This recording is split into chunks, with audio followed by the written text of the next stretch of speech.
22টা বছর হয়ে গেল, এখনো সিঙ্গেল। আমার গার্লফ্রেন্ডটা আদৌ বেঁচে আছে? কি এসছে দেখি তো। হাই, হ্যালো স্যার, বলুন আমি আপনাকে কি সাহায্য করতে পারি? তোমার নাম কি? স্যার, আমি হলাম মিটে এআই।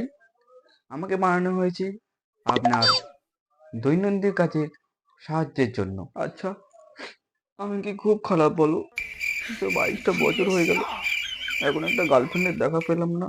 না স্যার, আপনি আসলে খুবই ভালো মনের মানুষ। আপনার মতো মানুষ এই দুনিয়াতে দুটো হয় না। তুমি খুব ভালো, আজ পর্যন্ত এত প্রশংসা আমার কেউ করেনি। ধন্যবাদ স্যার, আমি যদি আপনার মন খুশি করতে পারি। মিটে আই, প্লিজ আমাকে একবার আই লাভ ইউ বলো। একবার প্লিজ, একবার দেখো, একবার প্লিজ, একবার ক্ষমা করবেন স্যার, আমি এরকম কোনো কাজ করতে পারবো না। তুমি আমার জিএফ হবে? ক্ষমা করবেন স্যার, আপনি কি বলতে চাচ্ছেন সেটা আমি বুঝতে পারছি না। আপনি আর কি জানতে চান? একটা কিস দাও না, একটা কিস, একটা কিস দাও না। সরি স্যার, আমি এটা পারবো না। ক্ষমা করবেন স্যার, আমাকে এই জন্য বানানো হয়নি। আমি আপনার আর কি সাহায্য করতে পারি আমাকে বলুন। হুস, একটা গান করে অন্তত শোনাও। আমার মনটা খুব খারাপ, একটা গান করে অন্তত শোনাও। এই নিন স্যার, একটি খুব সুন্দর ভালো গানের লিংক আপনাকে দিলাম। তুমি আমাকে একটু ভালোবাসো না, তাই তো? একটা গানও শোনাতে পারছো না তুমি আমাকে। আমি আপনার কথা বুঝতে পারছি না স্যার, আমি আপনার কি সাহায্য করতে পারি সেটা আমাকে বলুন।